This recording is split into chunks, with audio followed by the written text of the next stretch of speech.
réponse venant de toi. Celui-là même qui a traversé un temps depuis cela. Et puis cette personne a dit, Seigneur, j'attends une réponse venant de toi. Oh, cette personne qui a prié, qui s'est mise à genoux et qui a dit, Seigneur, j'attends une réponse venant de toi. Bien-aimé, tu as prié pendant des années, tu as prié pendant des jours, tu as demandé quelque chose. Et le Seigneur, tu sens que Dieu ne t'entend pas. Tu sens que Dieu ne t'entend pas. Cédric, qu'on soit béni, serviteur de Dieu. Que Dieu te bénisse abondamment. Je suis content de te retrouver, mon fils. Alléluia. Que Dieu te bénisse abondamment. Alléluia. Que Dieu te bénisse. Alors, j'étais en train de dire, alléluia, que tu as prié pendant des années, tes genoux sont devenus noirs. Toi-même, tu as jeûné, tu es devenu mince, on dirait, je ne sais pas quoi. Mais tu sens que ton problème n'est pas résolu, ce n'est pas normal. À un moment donné, il faut commencer à parler avec Dieu. C'est ce qu'on appelle la communion, c'est-à-dire une manière d'être personnelle, c'est-à-dire une prière personnelle avec Dieu. C'est-à-dire tu ne mets pas ton pasteur dedans, tu ne mets pas tes frères dedans, et toi-même, tu commences à dire à Dieu, Seigneur, c'est comment? Alléluia. Parce qu'il y a des moments où on doit poser la question à Dieu, bien-aimé. Ce que vous ne savez pas, c'est ça. Il y a des moments où on doit poser la question à Dieu. Dieu, c'est notre papa. Donc, on doit lui parler comme un père. Il ne faut pas parler à Dieu comme, voilà, quelqu'un qui est ton patron ou bien quoi que ce soit. Non, tu parles à Dieu comme ton père. Alléluia.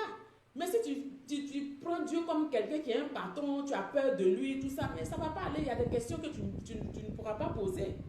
Alléluia. Il y a des questions que tu ne pourras pas poser, bien-aimé. Amen. Alléluia.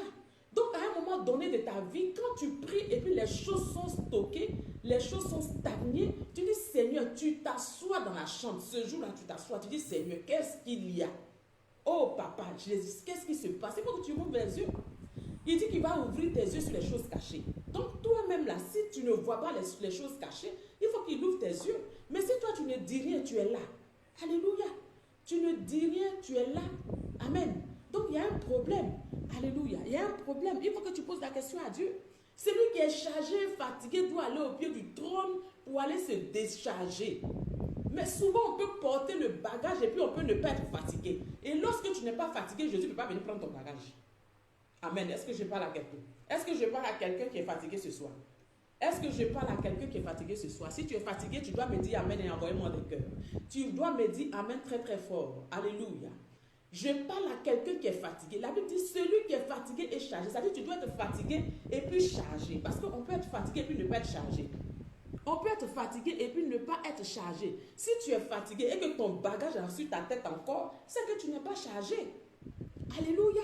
Parce que lorsque tu es fatigué, bagage que tu portes là, tu as envie de décharger. Et le Seigneur t'a montré là où tu dois aller pour décharger. Mais ça est sur ta tête depuis que tu tournes avec. Bon, tu ne cherches pas à décharger. Toi-même, tu sens que tu ne supportes plus, mais tu es encore dans ça. Bien-aimé, c'est que toi-même, tu ne sais pas ce que tu veux. Dieu, c'est ton Père. Est-ce que tu l'as déjà appelé en intimité? Est-ce que tu t'es déjà assis dans la maison et tu as dit, Seigneur, je veux parler avec toi? Dieu, c'est un être humain qui te connaît. La Bible, il t'a créé à ton image. Donc, il est comme toi. Il a une bouche, il a des oreilles. Alléluia. Il a une bouche, il a des oreilles. Partagez-moi la vidéo.